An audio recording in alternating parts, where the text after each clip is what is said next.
Here are 7 tips for dominating in the turtling meta, presented by Fortnite Master.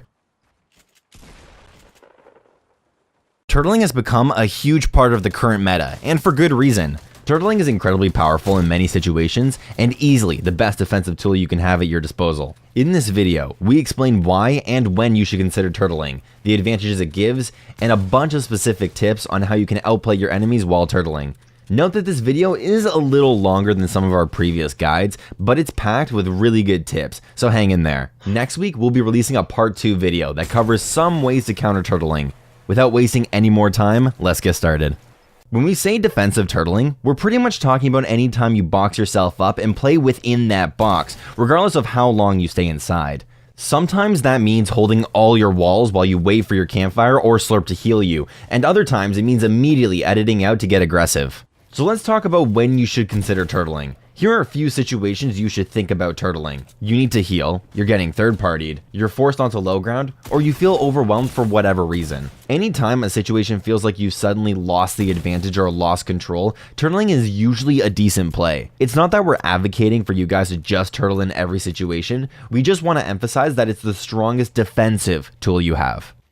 Now let's get into the advantages of turtling. Time is the biggest thing turtling gives you. It gives you time to heal, time to reevaluate your approach, time to gain information and increase awareness, and time for third parties to come in and distract the person pressuring you. And in a game that can be extremely fast-paced, time is a valuable thing. Turtling also gives you a certain degree of safety. If you're in your own box, you aren't going to get sprayed down to 50 HP before you have time to react. There is no chance somebody can surprise you by dropping and pumping on your head for 200. You can't get sniped from 200 meters away while camping or fighting another player. Heavy snipers are really the only thing that can truly surprise you while turtling, and there are still some things you can do to protect against those. We'll cover that in the next section. The first thing you want to do after turtling is making sure you have enough time to do whatever you were planning on doing. That usually means holding all your walls and ceiling with turbo build to make sure that enemies can't get in and forced to take a different angle or make a different play. Be careful of your ping though. If it's really high, somebody with lower ping might be able to claim your walls through turbo build. You might be thinking, but what if the other players are just constantly spraying at my walls and not giving me time to do anything? Well, if that's the case, the opponent is usually being over-aggressive, and there are ways to counter that. The most recognizable sign of over-aggression is if the enemies are full spraying your wall, trying to sneak a bullet through turbo build, and not even going for a wall replace. You should actually be glad that this is happening, because it's super easy to counter. After they spray for a second or two, and you confirm they aren't going for the replays, pull out your shotgun and pop them in the head after they destroy your wall, then immediately rebuild that wall. This almost always forces them to back off temporarily, and if it doesn't, just outright kill them. Be certain that they aren't going for the wall replace though. If they are, they'll usually get the wall before you could shoot, resulting in them blocking your shot and claiming your wall.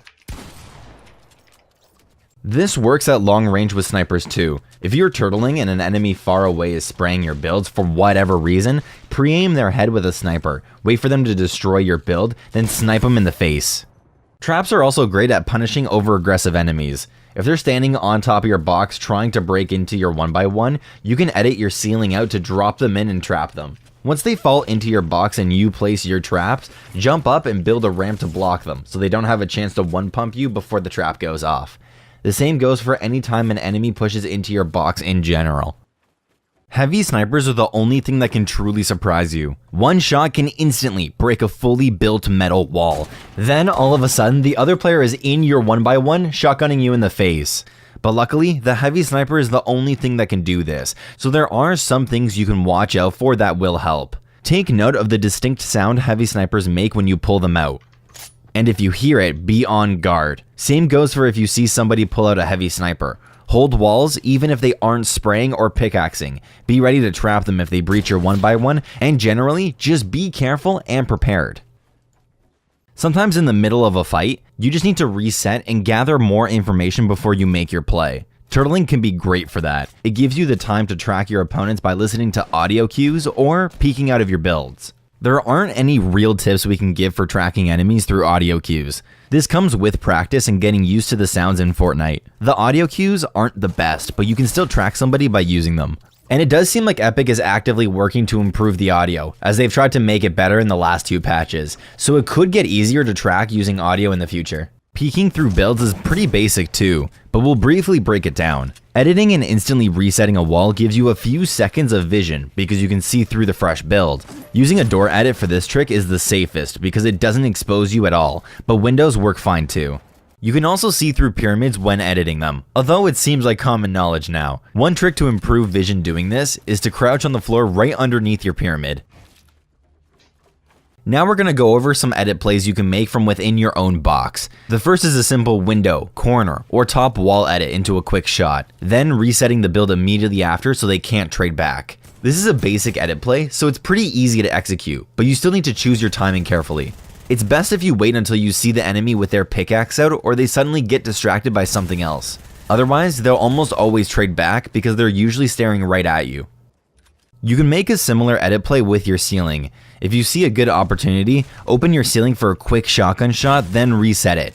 You can make yourself a little less exposed by hugging the wall closest to your enemy, then opening your ceiling and jumping up for a quick peek before closing it again. There is also a pretty cool edit play you can make if an enemy takes your pyramid. Let's say you're turtling with a floor and a pyramid on top, which should almost always be the case, and the enemy claims your pyramid. They are likely gonna edit it and try to claim your floor as well. In this situation, you can wait, and as soon as they edit the pyramid they took, edit your own floor and take a surprise shot. This trick catches people off guard all the time.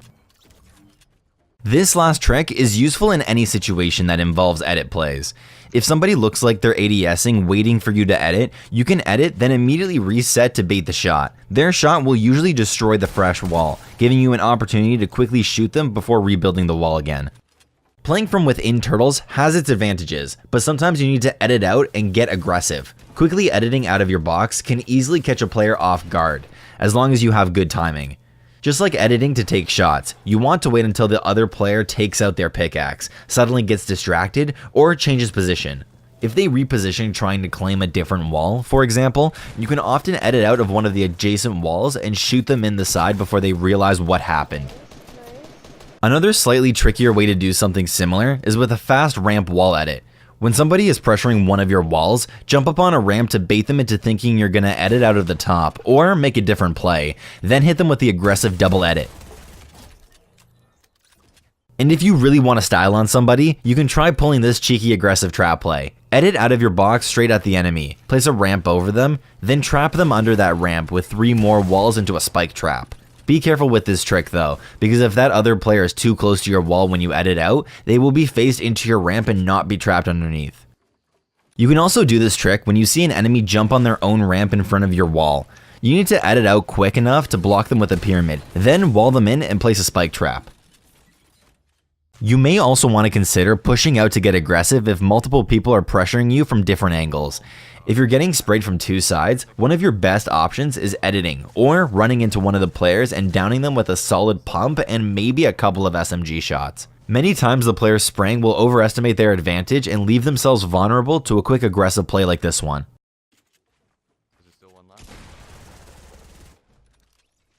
Finally, you need to know the best ways to escape your turtle if you're getting pressured too hard. First, if an enemy claims one of your walls, train your reactions to build your own ramp, blocking their line of sight and ability to make an edit play on you. After that, you should be thinking about how to edit out, for which there are a couple of options. The first is tunneling, which is essentially just expanding your turtle into more 1x1s. Tunneling is good for a few reasons. It lets you reset your turtles so you own all of the walls again. It gives you more options for fighting and making edit plays, and it makes you harder to track. As annoying as it can be for other players if you just keep tunneling outward whenever somebody claims a wall or a ceiling, it makes it harder for them to make a play on you. Tunneling is also great for avoiding stink grenades and explosives in general. Eventually, you'll need to get aggressive, but if your goal is just to buy some time, this works extremely well. Instead of expanding outward, you can also edit the top of your turtle to retake height. This works best when the enemy is on the same level as you, and similar to making edit plays, you want to wait until they have their pickaxe out or get distracted, then edit through your floor/pyramid to retake height. Just be ready for a build battle if you want to keep that height. Thank you guys for watching this video. For those who are new to the channel, if you've enjoyed this video, check out some of the others on the right side of the screen. Don't forget to hit the subscribe button and the bell to get notifications for whenever a new guide shows up. We have grown tremendously in the last few months and couldn't have done it without all of our supporters. Thank you again so much, and doubly so if you shared it with anyone else like your friends, family, or your pets. You guys are great, and we hope to keep making videos that you all like. From over here at Fortnite Master, my name is The Saved One, and we're out. Peace.